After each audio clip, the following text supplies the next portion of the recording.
에베소서 2장 8절, 9절 두 절 말씀 읽겠습니다. 같이 한번 한 목소리로 읽습니다. 시작.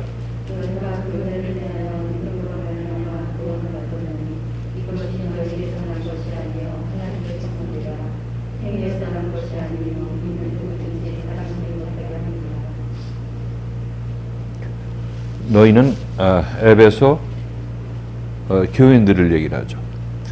에베소 교인이라는 얘기는 단순하게 그 이름 에베소 교회 교인들 이 의미를 가지고 있는 것이 아니라 그 에베소 교회에서 말씀을 전하는 사도 바울이 있는 에베소 교회, 그러니까 이 생명의 말씀을 전하는 사람이 없는, 인도자가 없는 에베소 교회는 껍데기죠. 그래서 항상 에베소 교회를 생각할 때는 그 이 생명의 말씀을 전하는 사도들이 있는 교회, 에베소 교회, 이렇게 여러분께 생각하시면 되겠어요. 그래서 너희라는 것은 에베소 교인을 얘기를 하고 있는데, 에베소 교인에게 생명을 나눠주는 사도 바울이 너희라고 얘기를 하고 있으니까 전제 조건이 뭐냐면 이들이 에베소 교회에서 그들을 인도하고 있는 생명의 인도자가 있다는 전제 하에서 너희라고 얘기를 하고 있는 것입니다. 그렇죠? 그 너희.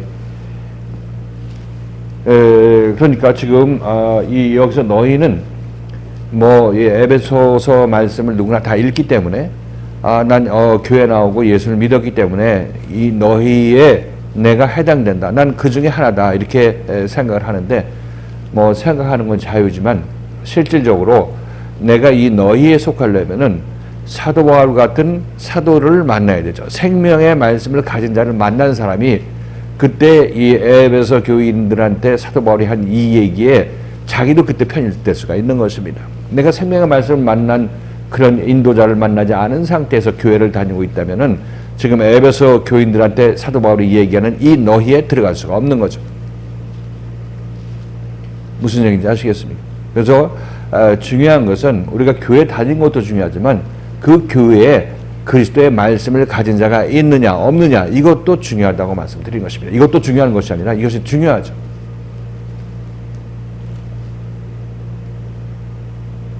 우리로 보면 제가 이 얘기를 여러분에게 드리는 이유는 바로 여기서 생명의 말씀이 전파되고 있기 때문에 그렇게 여러분에게 말씀드리는 것입니다. 만일 자기 자신이 생명을 가지지 않고 이 에베소 말씀을 강의한다고 할 것 같으면 이 너희가 어떤 너희를 그 사람들이 얘기할 것 같으냐면 자기 교회 와서 자기 말씀을 듣는 사람들, 그 사람들이 너희라고 얘기할 것입니다. 그러나 거기에는 뭐가 빠졌냐면 생명이 빠졌기 때문에 여기 너희에게 속할 수가 없다는 것입니다. 자기 자신은 여기에 속하고 싶지만은 실질적으로는 여기에 속하지 않는 것입니다. 여기 너희에 속할 수가 없는 것입니다.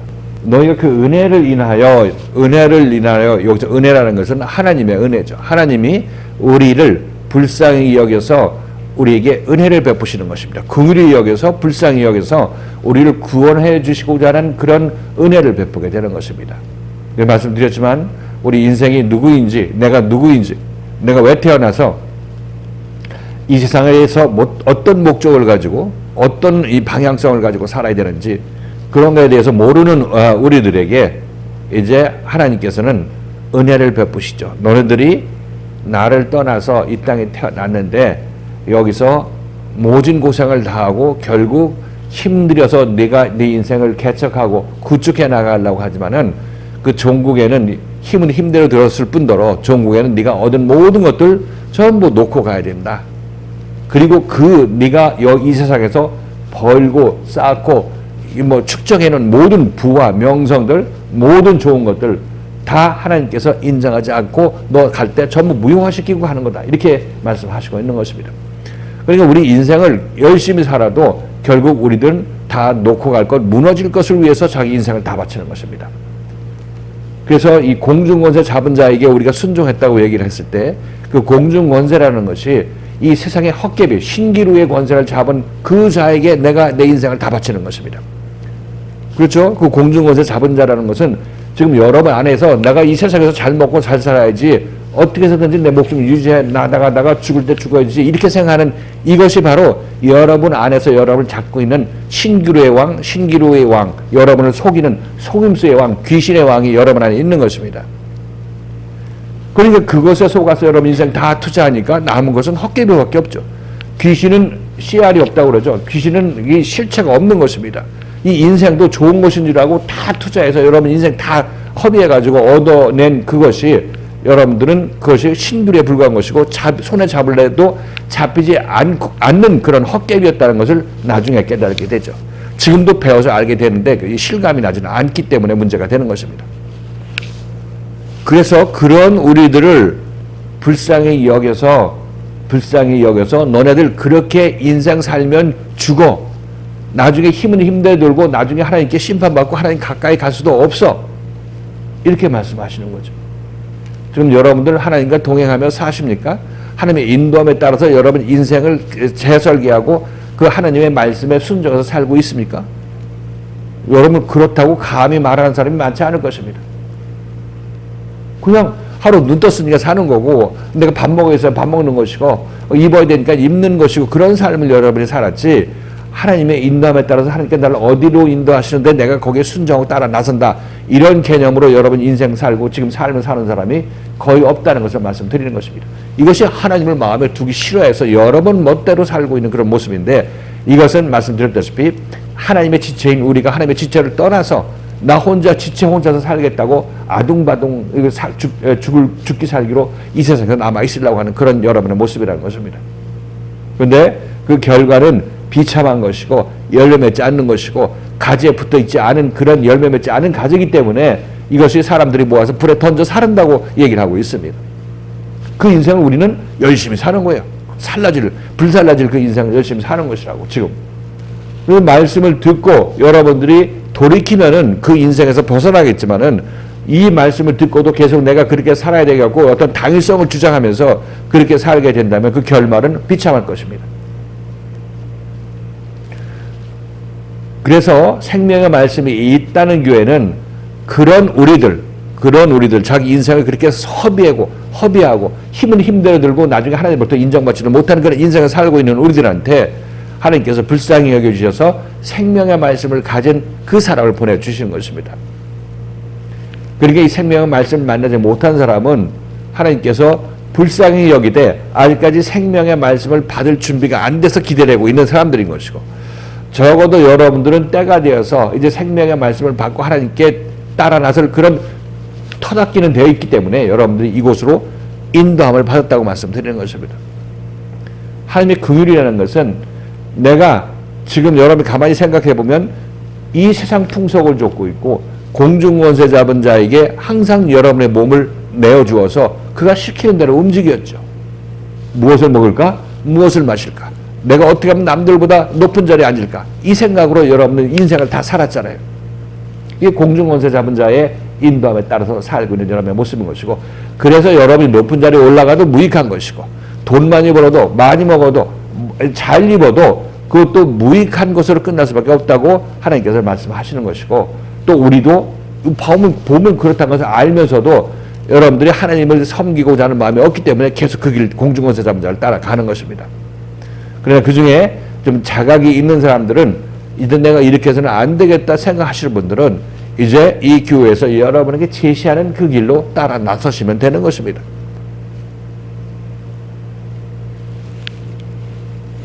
그래서 하나님의 은혜, 긍휼이라는 것은 다시 한번 말씀을 드리지만 하나님께서 이렇게 우리가 나자마자 소경으로서 공중권세 잡은 자 세상 풍속만 따르고 있는 우리들 불쌍히 여기셔서 우리 눈앞에 하나님의 생명을 가진 사람을 보내주시는 것입니다. 이게 예수 그리스도라고 말씀드렸어요. 이 예수가 와서 여러분에게 하는 얘기가 뭡니까? 너희들 그렇게 지금대로 살던 방식대로 살면 반드시 죽어. 이렇게 해서 우리를 일으켜 세우는 거죠. 이렇게 세워서 그리스도의 말씀에 의해서 살아라. 이렇게 얘기를 하고 있고 그리스도의 말씀은 하나님의 마음을 우리에게 알려주는 것이 그리스도의 말씀인 것입니다. 하나님은 내가 너를 위해서 내가 너를 입히고 내가 너를 먹이고 내가 너를 높여줄 테니까 너는 너 혼자 높아지려고 하지 말고 너 혼자 내 몸 입히려고 하지 말고 너 혼자 내 몸 먹고 마시우려고 하지 말고 내가 공급하는 그 면에서 순종하게 되면 내가 다 먹이고 입히고 마시고 높여준다. 이렇게 말씀하시는 것입니다. 그렇죠? 그래서 아담이 선악과를 먹은 그 원천이 나는 내 자신을 위해서 먹고 마시는 것이 더 풍요롭게 먹고 마실 수 있다고 생각해서 이 땅에 태어났다고 말씀드렸어요. 그걸 선악과를 먹은 아담의 모습이라고 말씀드렸고 그 아담은 바로 우리 지금 살고 있는 우리 자신이라고 말씀드린 것입니다.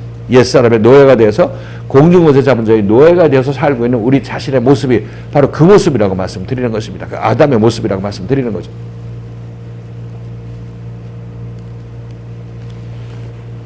그래서 그러한 우리를 그 방향에서 돌이키기 위해서 계속 그리스도의 말씀을 가진 사람이 우리 앞에 와서 우리에게 이렇게 얘기하고 저렇게 얘기하고 말 안 들으면 크게 책망하고 하면서 여러분을 일깨워서 죽음의 길을 가고 있는 여러분들을 이 생명의 길로 인도하는 것입니다. 지금 여러분이 가고 있는 거, 날 왜 이렇게 귀찮게 굴어? 나 잠자고 있는데 왜 흔들어? 이렇게 여러분이 소리치지만 그거 알고 소리치세요. 그거 죽으려고 여러분들이 아주 뇌물 바치는 그런 것밖에 안 되고 죽으려고 여러분이 성질내는 것밖에 안 되는 것입니다. 다시 한번 생각해 보세요. 내가 여기 교회에서 이 생명의 말씀이 나를 인도하고 있는데 그 방향을 내가 거절하고 여러분 원하는 대로 가게 되면 그것이 바로 세상 풍속 쫓는 거고 공중권세 잡은 자의 인도함을 받는 거 아니겠습니까? 이거 순종하지 않으면 거기에 있습니다. 여기서 여러분들이 이 말씀을 듣는 이유는 거기에 빠져 있기 때문에 이 말씀을 듣는 것입니다. 그래서 말씀을 들으면 나올 것이고 듣지 않고 거부하면 그 자리에 그대로 남아있게 되는 것입니다. 뭐 여러 가지 생각할 필요가 없어요. 그래서 하나님께서 은혜를 베풀어 주시길 원해서 그 은혜를 실천하고 현실화시킬 예수 그리스도를 우리 앞에 보냈죠. 에베소 교회한테는 누굴 보냈어요? 에베소 교회한테는 누굴 보냈습니까? 사도 바울을 보냈죠. 사도 바울이 그래서 이 얘기를 쓰고 있는 것입니다. 물론 에베소 교회에서 딴 사도들도 사역을 했지만 지금 에베소에서 이 서신을 쓰는 사람이 사도 바울이니까 사도 바울을 보냈죠. 사도 바울이 뭘 얘기를 하고 있겠습니까? 그 에베소 교인들한테 너네들 어떻게 하면 돈 잘 벌고 어떻게 이 투자하면 좋은 집에서 살 수 있고 뭐 이런 얘기 했겠습니까?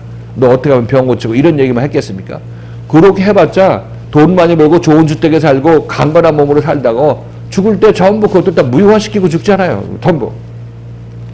그래서 사도 바울이 그것을 준다고 해도 그것도 한시적인 것이에요. 사도 바울이 주는 것은 그런 것을 기도해서 여러분의 그 교인들한테 뭐 기도해서 이루어지게 해줬더라도 그것은 부수적인 것이고 사도 바울은 항상 그런 과정을 통해서 이들을 일깨워서 하나님의 생명 안에서 하나님의 뜻에 의해서 사는 사람으로 바꾸어져 나가도록 인도했다는 것입니다. 여러분들 교회 와서도 예측하고 여러분들이 소망해야 될 것은 바로 이 점이라는 것이에요. 이 점.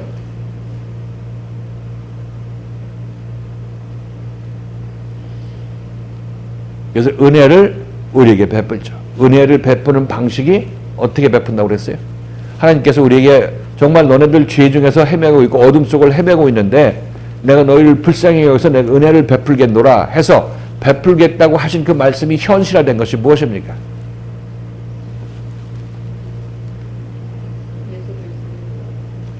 그리스도의 생명을 가진 사도를 우리 앞에 보내는 거죠.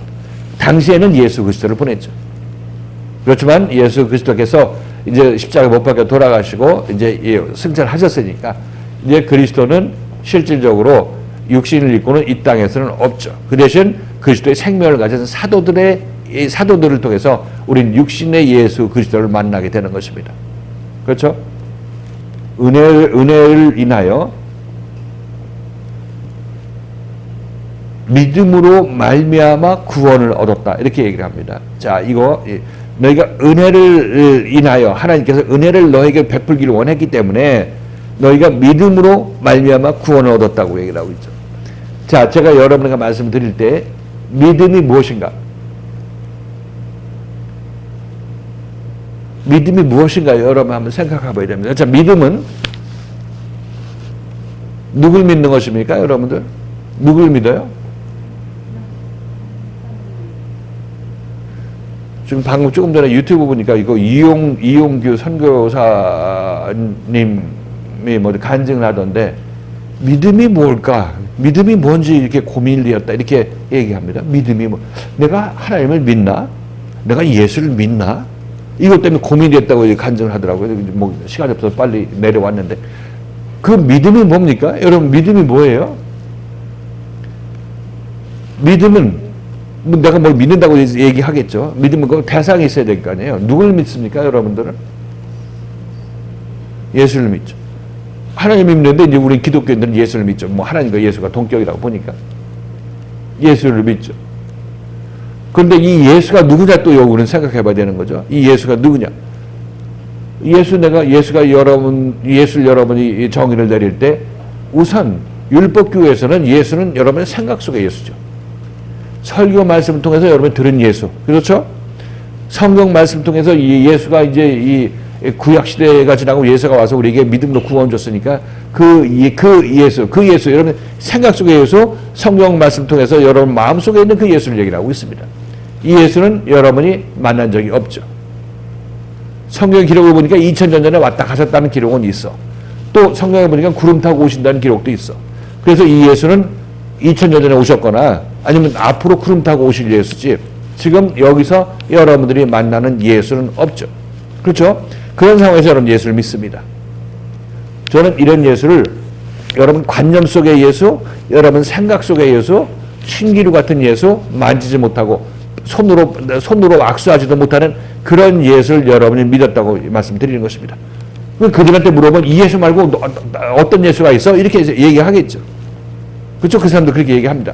그리고 확실한 것은 이 사람들은 지금 자기 눈앞에서 자기에게 생명을 주실 예수 그리스도는 만나지 못하고 있다는 사실인 것입니다. 그들이 믿는 믿음은 자기 생각 속의 예수를 믿는 믿음이죠. 그렇죠? 저쪽 밖에 있는 사람이. 그런데 그 예수를 믿는다고 했을 때 그 예수는 하나님께서 우리를 불쌍히 여겨주셔서 누굴 보냈어요? 은혜를 베풀기 위해서 누굴 보냈다고 얘기했죠? 예수를 보냈죠. 그 예수는 육신을 가졌어요? 안 가졌어요? 2000년 육신을 가지고 이 땅에 오셨죠. 근데 그 육신을 가진 예수는 지금 이 땅에 있어요? 없어요? 없죠. 자, 그렇다면 이 육신을 입은 예수를 우리를 구원하라고 하나님께서 우리를 구원하기 위해서 예수님을 육신을 입고 이 땅으로 보내셨는데, 그 예수가 2000년 전에 3년 반 동안 사역하시고 부활승천 하셨죠. 십자가 못 박혀 돌아가시고 부활승천 하셨습니다. 자, 그렇다면 그 당시에 있던 사람은 예수에서 구원을 받았을까요? 안 받았을까요? 구원 제대로 받았죠. 그렇다면 그 예수에 의해서 그런 구원을 받는 것이 정말 하나님이 말씀하신 대로 성경에 기록된 대로 성육신 하신 하나님이 이 땅에 오셔서 우리를 구원해 주셨다는 그 일이 그대로 이루어졌죠. 그렇다면 이 일이 지금 2000년 후인 지금에 우리들은 그 일들이 그 예수를 만나지 못했으니까 그 일이 이루어지겠어요? 안 이루어지겠어요? 그 예수만 본다면 그렇죠. 안 이루어지죠. 왜냐하면 우리의 구원은 오직 육신을 입고 오신 예수 그리스도를 통해서 우리에게 이루어지는 것이니까, 내가 예수 그리스도를 만날 방법도 없고 만나지도 못했는데 내가 구원받았다, 하늘나라에 들어간다, 이런 얘기는 전부 생각 속의 예수를 믿는 결과라고 말씀드리는 것이고, 이러한 구원, 이러한 거듭남, 이러한 하나님의 나라에 들어가면 당시 베드로나 이 요한 그 제자들이 들어갔던 오순절에 들어갔던 그 나라나 그 구원이나 그것이 우리에게 그대로 동일하게 적용되겠어요? 안 되겠어요? 우리에게는 일어나지 않죠. 왜냐하면 우리는 이 육신의 예수를 만난 적이 없으니까.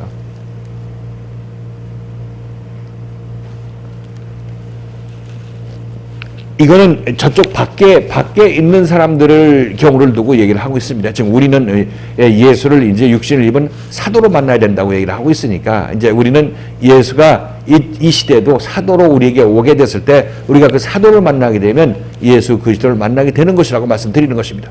이것이 성육신한 예수를 만나는 방식이라고 말씀드렸죠. 그래야 참다운 구원이 있고 참다운 하나님의 은혜를 우리가 받게 되는 것입니다.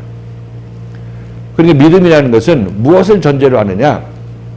예수를 전제로 하죠. 나를 구원한 예수를 전제로 하는 것입니다. 믿음으로 구원을 받았다 얘기를 했을 때는 그 믿음으로 구원을 받으려면 먼저 그 전제되는 어떤 조건이 무엇이냐면 우리는 살아계신 성육신하신 예수 그리스도의 역할을 하는 사람을 만나야 된다는 것입니다. 그래야 그를 믿고 따라 나서죠. 이렇게 해서 우리는 말씀드렸다시피 내가 생각 속의 예수, 이 생각 속의 예수를 믿고 따라 나서고 그에게 믿음을 보인다고 해서 구원받는 이 구원은 전부 자기 생각 속의 구원, 율법 속의 구원일 수밖에 없습니다. 그런 사람들은 믿음으로 말미암아 구원을 얻었나니 이 얘기를 그들이 해요, 안 해요? 하죠. 우리도 이 얘기를 해요, 안 해요? 우리도 하죠. 근데 둘은 품질이 틀린 것입니다. 저쪽은 예수를 만나지 않은 상태에서 자기 생각 속에 예수를 놓고 믿었다고 얘기를 하고 있는 거고, 이것은 예수가 오기 이전에 구약시대 유대인들이 하나님을 믿던 방식이에요. 하나님을 안 보고 믿는 것.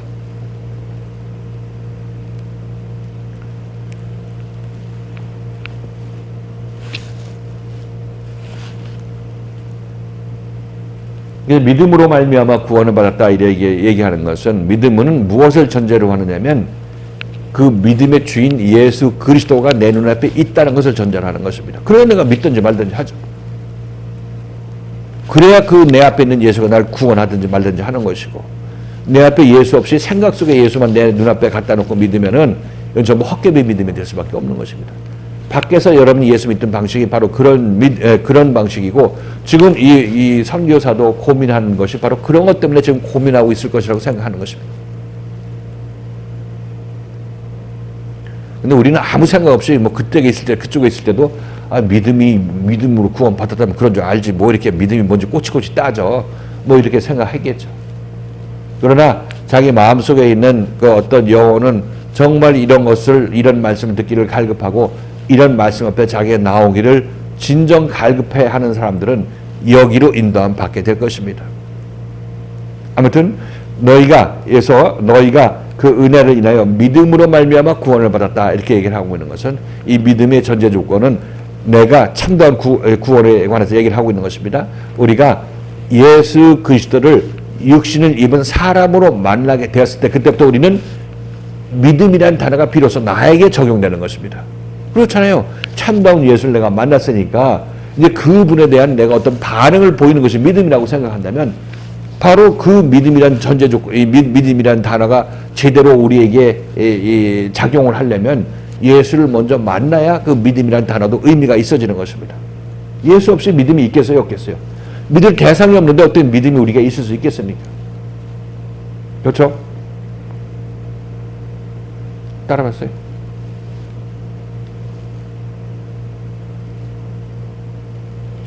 그래서 믿음은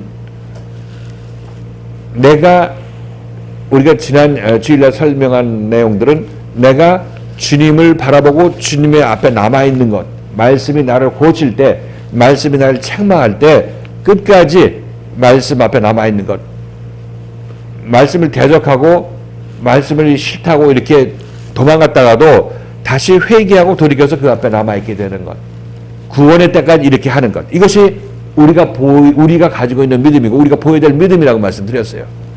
구원받은 사람은 항상 너희가 내 믿음이 너를 구원하였다 이렇게 얘기를 하고 있는데, 이 내 믿음이라는 것은 바로 예수의 말씀 앞에 남아 있게 되는 그 결정을 얘기를 하고 있습니다. 그렇게 어쩔 수 없이 결정 내리는 것, 이것이 바로 우리의 믿음이라고 얘기를 하고 있습니다. 그 믿음으로 말미암아 구원받았죠. 근데 그 믿음은 이 구원받은 우리의 입장에서 믿음이지만, 그러나 그런 믿음을 우리에게 있게 만들고 그렇게 만드신 분은 내 앞에 있는 믿음의 주이신 예수의 믿음이 또 있는 것입니다. 예수께서 우리에게 믿음을 주셨기 때문에, 믿음으로 인도했기 때문에 우리가 믿음을 소유하게 된 것이기 때문에, 내가 예수 앞에 남아있게 된 그 근원이 예수의 생명의 믿음이 내 눈앞에 있기 때문에 그것이 나를 그렇게 만들었다고 얘기를 하고 있는 것입니다. 근데 믿음의 주요 온전케 하신 예수를 바라보자 이렇게 히브리서 기자가 얘기를 하고 있는 것도, 바로 믿음의 주인은 예수 그리스도죠. 근데 그 예수 그리스도의 믿음에 의해서 우리도 믿음을 이렇게 뭡니까? 할애를 받는 것입니다. 그 예수에 의해서 믿음이 키워나가도록 만들어서 예수의 믿음이 우리에게도 옮겨온다. 생명이 우리에게 옮겨온다. 이렇게 표현해도 마찬가지입니다. 믿음이나 생명이나 같은 의미라고 보면. 그래서 말씀을 듣고 여러분들이 이렇게 넘어지고 저렇게 넘어지고 하다가 여러분들이 점차 이래서 안 되고 또 한번 넘어지고 나니까 이렇게 하면 내가 손해구나 생각하고 다시 일어나게 됐을 때 그때 여러분들은 예수 그리스도의 믿음에 의해서 여러분도 믿음을 그렇게 받는 것입니다. 일어날 때마다 믿음이 커나간다고 얘기를 하고 있는 것이에요. 그렇죠? 믿음을 생명이라고 생각하시면 돼요.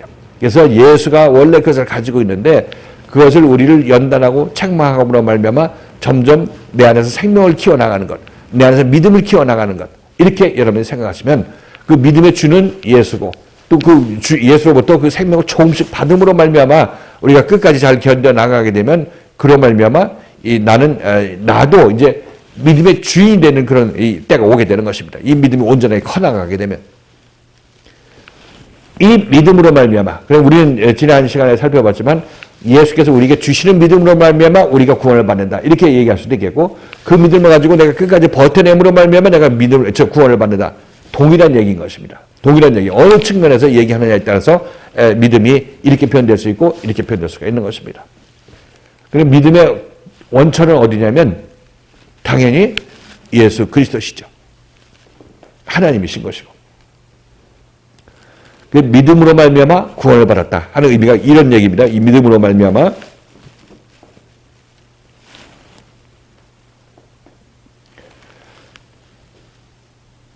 구원은 우리가 지난 시간에 살펴볼 때 지난 시간인가요? 구원이라는 것은 나의 옛사람이 예수의 생명의 말씀을 붙잡고 따라 나서다가 옛사람이 십자가에 못 박혀 죽고 일어난 것, 죽고 부활한 것 이것을 우리는 구원이라고 이제 사도 바울이 나눠서 얘기한다고 하고 있죠.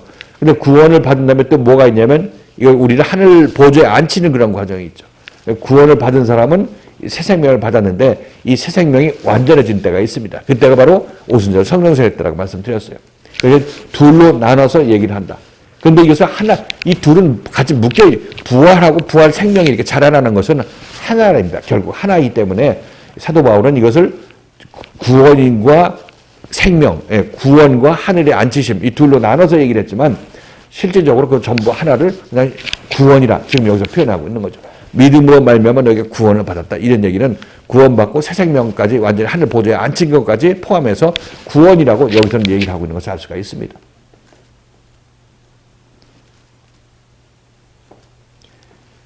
너희가 그 은혜를 인하여 믿음으로 말미암아 구원을 얻었다. 그렇죠. 구원. 여러분들이 지금 가고 있는 길이 구원을 얻는 길로 가고 있죠. 근데 구원을 얻는 길로 가고 있는데 이렇게 구원을 얻은 사람들은 이 구원이 너희에게서 난 것이 아니라 하나님의 선물이라. 너희에게서 난 것이 아니라 하나님의 선물이라. 여러분들이 이 자리에 인도함 받은 것도 하나님께서 인도해서 오셨고 그렇죠?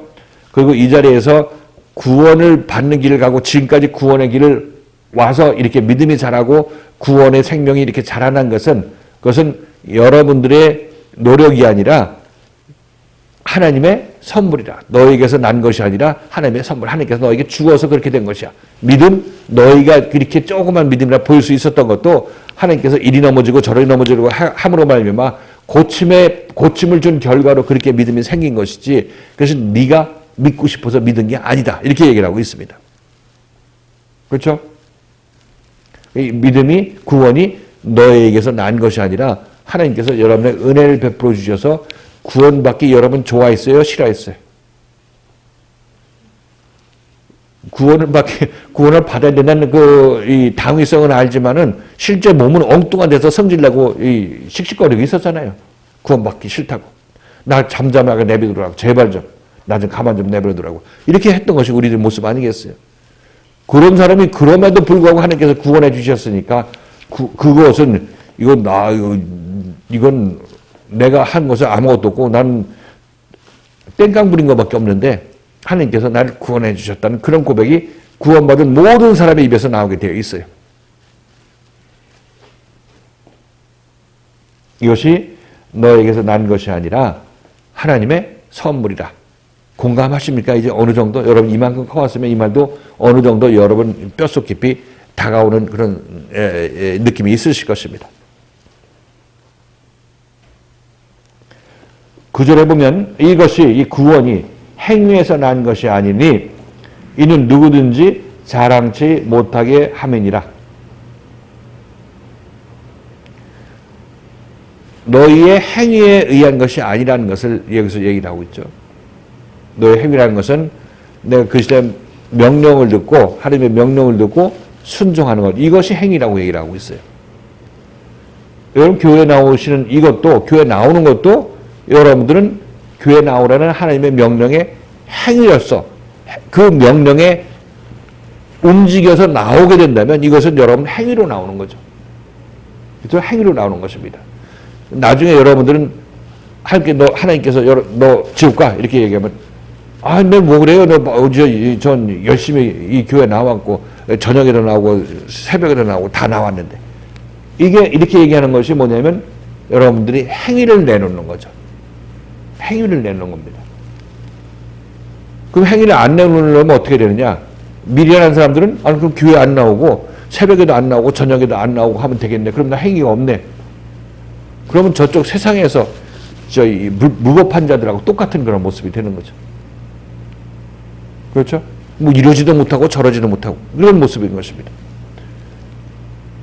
그러니까 여러분들은 다시 한번 이 말씀을 드리지만 교회 나오는 것도 지금은 여러분들이 명령에 따라서 나오는 것은 우선 좋습니다. 좋지만은 여러분 지금 명령에 따라 나온다기보다도 여기서 생명의 말씀을 듣고 내가 좀 커나가는구나 하면 나오지 말라도 여러분 나오는 것이 여러분 생명에 유익하다는 그런 인식이 있어서 나와야 되는 것입니다. 봉사도 마찬가지입니다. 교회 모든 일이 바로 여러분 자신을 위해서 하나님께서 인도해 주시는 그런 길이기 때문에 모든 기쁨으로 내가 나오게 된다. 이렇게 여러분이 고백할 수 있어야 되는 것인데 아직 그렇지 못한다면 앞으로 그렇게 하나님께서 만들어 가십니다. 지금은 그렇게 할 수 없더라도 앞으로 그렇게 만들어 가신다는 거죠.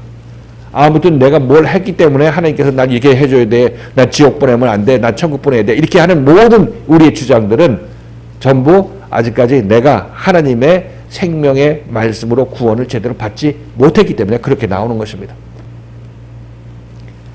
행위에서 난 것이 아니니 하나님의 선물로 주신 거니까 거저 줬으니까 우리들은 참 구원을 받은 자들은 감사합니다. 근데 이 얘기는 우리만 하는 게 아니라 밖에 사람도 그 얘기를 하는 게 문제가 있어요. 어느 게 진짜인지 가짜인지 알 수가 있어야지. 그래서 밖에 사람도 똑같이 이런 얘기 하는 거예요. 그러니까 자기가 끝까지 옳다고 주장하면 가짜는 가짜로서 드러나는데 시간이 걸려서 그렇지 다 가짜로 드러나는 것입니다. 시간이 다 말해주는 거죠. 행위에서 난 것이 아니니 누구든지 자랑치 못하게 합니다. 그게 사도 바울이 이것을 말하는 방식이 누구에든지 자랑하지 못하도록 내 입을 막기 위해서 내가 은혜로 너를 구원한 것이야. 선물로 구원한 것이야. 이렇게 얘기하는 것처럼 기록했죠. 나름한테 좀 자랑 좀 하면 어때?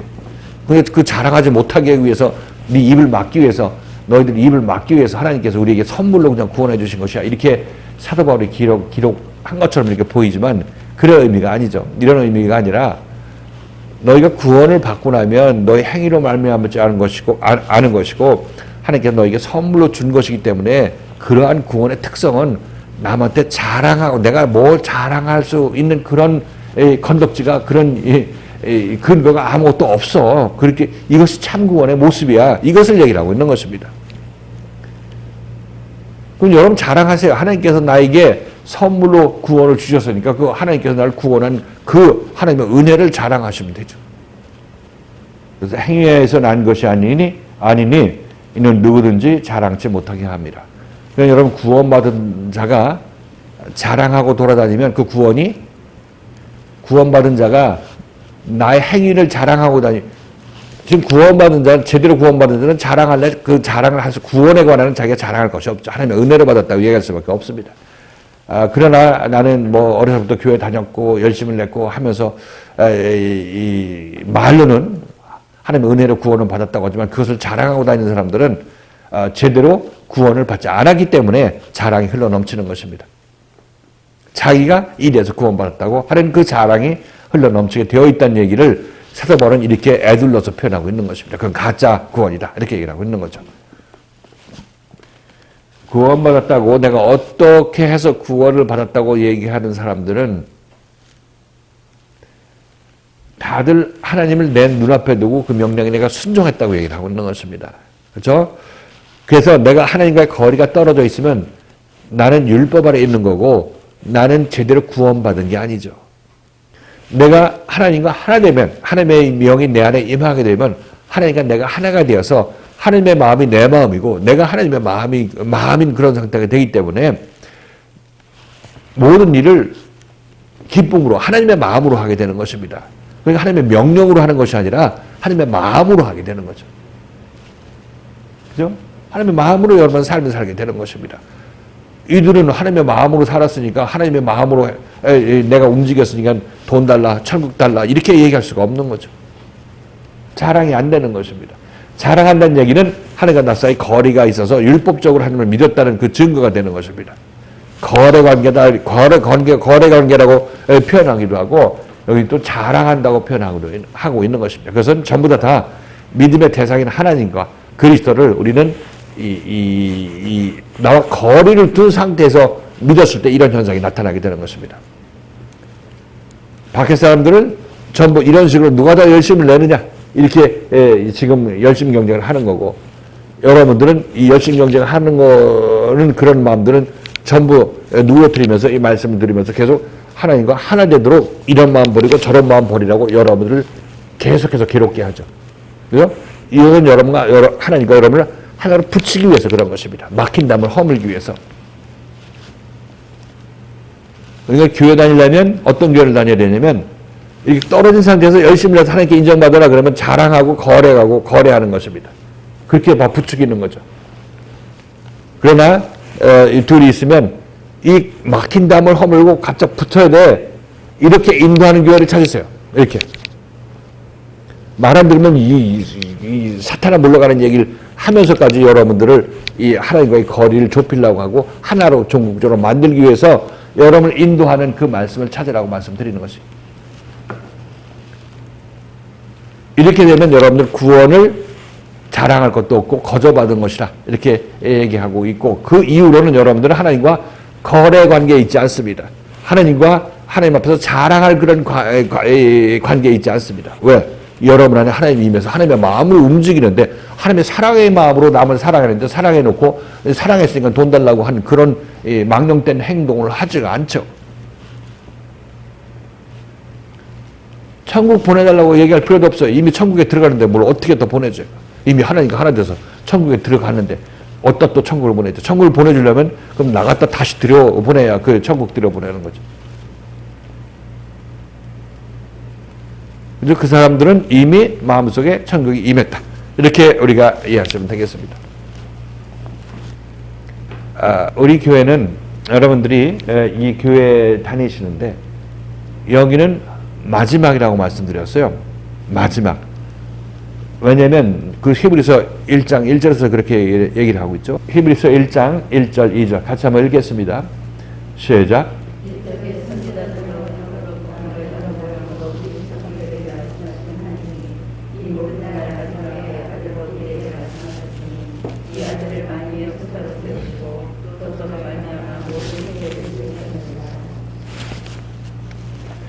하나님의 아들을 못 만났으면 그 사람은 지금 여러 부분과 여러 모양으로 자기 선지자에게 말할 때 그 계시를 받는 것입니다.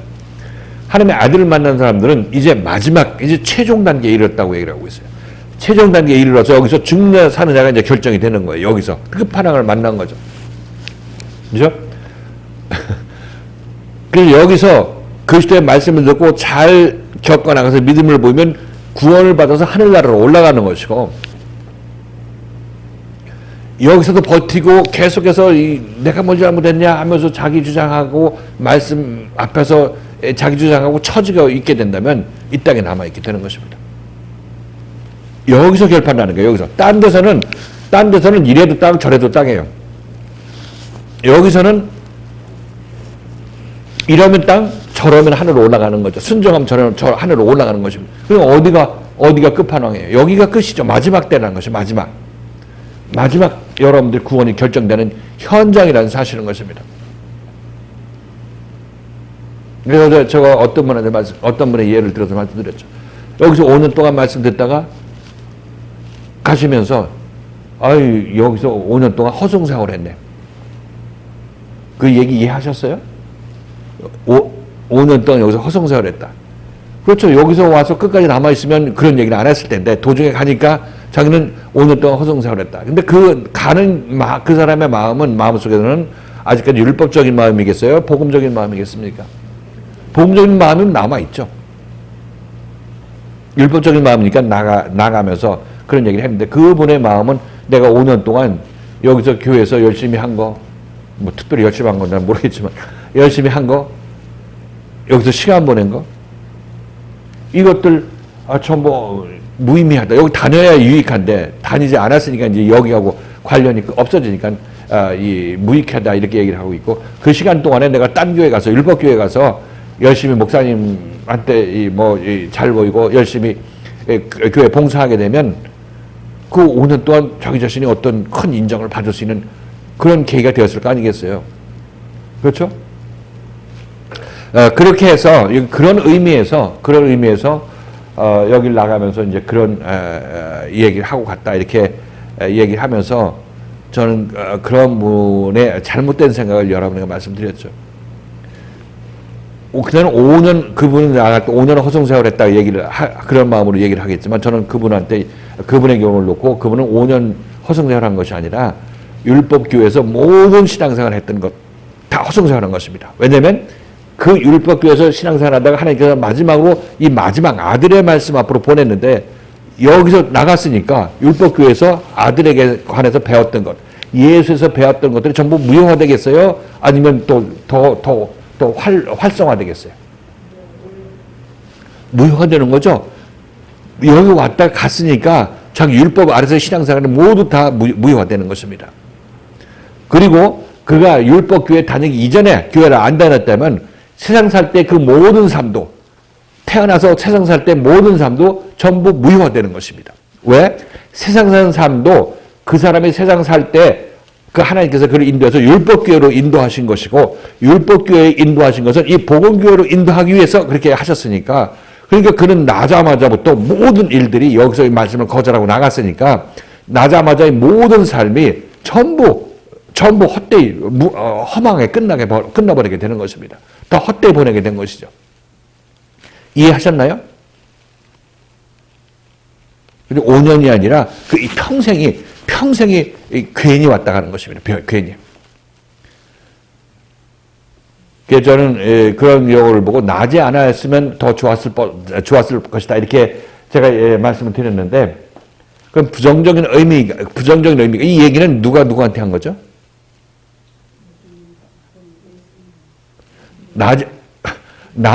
그는 나지 않았으면 더 좋았을 뻔했다. 이렇게 누가 얘기했죠?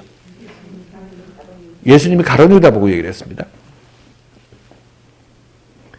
그러니까 그는 뭐 육신적으로 태어나지 않았으면 좋겠다 이런 얘기를 하는 것이 아니라 그런 의미로 얘기한 것이 아니라 긍정적인 의미라고 말씀드렸죠. 어떤 긍정적인 의미냐면 네가 그리스도의 말씀을 끝까지 듣고 십자가 사건을 잘 겪어 나갔더라면 너는 나지 않은 사람이 되었을 텐데 이렇게 얘기를 하는 것입니다. 나지 않았다는 얘기는 우리가 이 세상에 나지 않은 것입니다. 이 육신의 생명으로 나지 않은 상태를 얘기를 하고 있는데 그러려면은 이 사람이 거듭나야 되는 것입니다. 거듭난 사람은 이 세상에 나지 않은 사람이에요. 왜? 이 세상에서 적을 옮겨서 하늘나라로 옮겼기 때문에 하늘나라로 난 사람이죠. 그래서 나지 않았다는 얘기는 우리가 생각하듯이 가룟 유다 배반했기 때문에 그런 것이 아니라 가룟 유다 너도 내 말씀을 끝까지 잘 따라 나서고 회개했더라면 이 세상에 나지 않은 사람, 그죠? 이 세상에 있지 않은 사람이 되었을 텐데 이 세상에 나와서 이 세상에 있지 않은 사람이 되었을 텐데 그 얘기를 하고 있는 것입니다. 이해하셨어요? 무슨 얘기인지? 나지 않았으면 더 좋았을 걸. 그럼 여러분들도 나지 않았으면 더 좋았을 뻔한 그런 사람이 되었으면 좋겠어요? 안 좋겠어요? 나지 않은 사람이, 이 세상에 나지 않은 사람이 되는 것이 더 좋은 거죠. 거듭난 사람이 되는 것이니까. 저도 여러분께 어제 말씀드릴 때 어떻게 이해하셨는지는 몰라도 그런 의미로 얘기한 거란 말이죠. 그분도 여기 계속 남아 있어서 나지 않은 사람이 되었었으면 더 좋았을 뻔했다, 이렇게 얘기를 하는 거죠. 저가 나지 않았으면 더 좋았을 뻔했다는 얘기는 말씀을 잘 듣고 나지 않은 사람이 되는 것이 더 좋다. 여기서 나가는 것보다 이 나지 않은 사람이 되는 것이 더 좋았을 뻔했다, 이렇게 얘기를 하고 있는 것입니다. 이해하셨죠? 어제 오해했을까 봐 다시 한번 정리해서 말씀드리는 것이. 그러니까 여기서 신앙생활 하시는 분들은, 여러분들은 아직 잘 모르겠죠. 그러나 제가 하나님의 눈으로, 생명의 눈으로 여러분에게 말씀드리는데, 여기가 아들로 마지막 날에 여러분에게 계시가 이루어지는 곳이라는 것입니다. 절대 소홀히 하지 마셔야 되고 바짝 붙어야 된다고 얘기를 하고 있죠. 포도나무에 가지가 붙어서 열매를 맺듯이 여기 말씀에, 생명의 말씀에 붙어야 되려고 해야 된다. 붙으려고 해야 된다. 이렇게 여러분에게 말씀드린 것입니다. 아까 그 제대로 대답하셨나요? 낮에 안 왔더라면 더 좋았을 뻔했을 텐데, 그냥 거듭났으면 더 좋았을 뻔했는데, 이 떠나가는 사람한테 거듭났으면 더 좋았을 뻔했는데 이렇게 얘기하시는 것이, 나지 않았으면 더 좋았을 뻔했는데 이렇게 얘기를 하고 있는 거 마찬가지라는 거죠. 나의 노력을 우리가 믿음으로 안다라고 말씀하셨잖아요. 근데 이제 율법에서는 뭐 100% 우리가 내가 노력만 하면 그게 믿음이라고 생각했는데 생명의 말씀 앞에서도 내가 노력하고 애쓰는 그것을 믿음으로 우리가 아는 그런 것이 이번에 그거 정말 머리로는 아니라고 하면서도 내가 열심히 하고 노력하면은 그게 믿음이 또 이렇게 연결해서 하는 게 아직도 정말 너무 이런 것들이 많이 있구나 해서 그 말씀이 굉장히 중요하게 들렸던 것 같아요. 이제 그렇게 생각할 또 반대면에서 무엇이 문제냐면, 그러면 느슨하게 해야 되겠다, 이런 생각이 또 드는 것도, 율법에 있는 사람들이 어떤 왔다 갔다 이거 아니라면 이리 가고 이거 아니면 이리 가고 왔다 갔다 하는 그 바닥에서 움직이는 건 이게 문제니까, 거기서 그런 생각을 하면서도 내가 이렇게 내가 무슨 일을 했다고 해서 그것 가지고 뭐 하는 건 아니다. 그것 갖고 내가 구원에 이바지하는 것은 아니라, 그렇지만 열심을 내야 그 다음 단계로 나가는 것이니까, 열심은 항상 있고, 열심을 내는 사람이 또 하나님께서 구원의 일을 하실 수가 있으니까, 열심을 내지 않으면 애초에 명함도 못 내미는 거죠. 우리가 이제 잘하는 것만큼 그거는 내가 인위적으로 하고 내가 정말 이거를 일만 가지고 하는 게 아니라 우리가 잘하는 것만큼 그렇게 되어지는 사람으로 우리를 만들어 가시는데요. 그럼에도 불구하고 또 이제 우리가 그 사이에서 행동하는 그런 경우가 정말 많구나, 이런 생각이 정말. 그러니까 그걸 고치고 남은 잔재들, 자기 말은 동의하고 하지만 행동은 또렇게 나오는 것에 대해서 조명받는 거죠. 그러니까 이게 교회 생활 속에서 그게 다 드러나는 거고, 교회 생활은 괜히 하는 게 아니라 이렇게 참석하는 자체 문제가 아니라 참석함으로 우리가 드러나는 게 있어요. 드러나는 거. 그거 고치는 거가 교회 생활이에요. 그러니까 우리는 참석했으니까 다 됐다 이러는 거죠. 참석함으로 말미암아 뭐 뒤끝이 분명히 있다 아니죠. 그걸 고치는 게 교회라고. 그러니까 참석했다고 자랑할 게 아니야. 참석하고 내가 어떤 것이 드러나는 것이 그것이 핵심이죠. 참석 안 하면 그 드러나지도 않으니까 그건 또 문제죠. 그러니까 열심히 내야 되겠어요, 안 내야 되겠어요? 열심히 당연히 내는 거죠. 열심히 당연히 내는 거죠. 근데 그것 갖고 내가 열심히 내는 건 우리 부분이고, 그러나 그것 가지고 고치는 것도 하나님의 역사하심이니까, 그거는 그 부분을 우리가 놓치는 게 율법 아래 있을 때 우리 모습이에요. 좀 이해가 되죠? 꼭 둘의 관계. 그게 우리가 정말 수시로 이렇게 혼동하는 그게 아직 있는 모습이구나라는 것 때문에 굉장히 그 말씀이 중요하겠어요.